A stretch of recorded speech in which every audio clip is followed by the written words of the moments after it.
হ্যাঁ, আজকে সকালবেলা একটা খুবই দুর্ভাগ্যজনক উনি যে অনভিপ্রেত একটা ঘটনা ঘটেছে। গতকালই একটা সাংবাদিক সম্মেলন আমি বলছিলাম, গত পরশুদিন আমাদের রাজ্য সরকারের তাদের যে নানা ধরনের ব্যর্থতা থাকার জন্য আমাদের রাজ্যের পুলিশের যিনি সর্বোচ্চ আধিকারিক তাকে দিয়ে অনেক কথা বলানোর চেষ্টা হয়েছিল যে এই রাজ্যের মধ্যে আইন শৃঙ্খলা নাকি সম্পূর্ণ নিয়ন্ত্রণে আছে, মানুষ অপার শান্তিতে বসবাস করছে। ঘটনা মোটেই তা নয়। আজকে সকালবেলা ফটিকরায় থানার অধীন যে কাঞ্চনবাড়ি একটা জায়গা আছে, এই ফটিকরায় থেকে কাঞ্চনবাড়ি যাওয়ার পথে সেখানে বৈরবথলি নামক একটা জায়গা, সেখানে কিছু সংখ্যালঘু পরিবারের মানুষ আছেন, তাদের কিছু দোকানপাটও আছে, একটা কাঠের দোকানও আছে, লাইসেন্স করা কাঠ বিক্রেতা।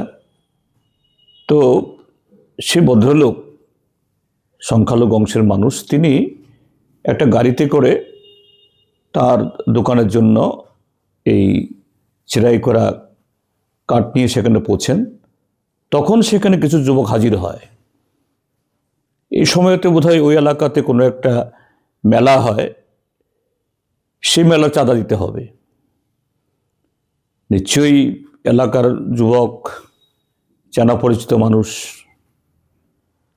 হয়তো বেশি অনেক টাকা চাঁদা চেয়েছে, সেভাবে চাঁদা দিতে রাজি হননি। এরপর তাদের মধ্যে একটা বচসা হয়।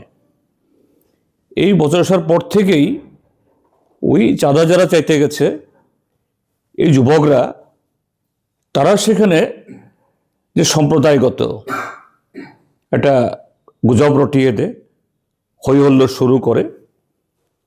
আর বাইরে থেকে দলে দলে লোক গিয়ে এই সংখ্যালঘু পরিবারের দোকান, সেখানে কিছু বাড়ি, এখানে গিয়ে হামলা শুরু করে এবং গাড়িতে আগুন লাগিয়ে দেয়, সে দোকানে আগুন লাগিয়ে দেয়, বাড়ি এবং একটা ধর্মীয় প্রতিষ্ঠানে। কেন এরকম ঘটনা? আমাদের রাজ্যে এবং বিশেষ করে সেই ফটিকরায় যে বিধানসভা কেন্দ্র, সেখানকার যিনি মুরব্বী, প্রতিনিয়ত এই হিংসার চাষ করে যাচ্ছে। আর তার শিকার হচ্ছেন এই নিরীহ নাগরিকগুলো, সংখ্যাগরিষ্ঠ অংশের। এবং তাদের মধ্যে যেহেতু প্রশাসনিকভাবে, সাংবিধানিকভাবে যিনি নেতৃত্ব দেবেন, তার মুখ থেকে এভাবে হিংসার উস্কানি ইত্যাদি, তো একটা ছোট্ট ঘটনায় সেখানে এরকম একটা ঘটনা হয়ে গেল।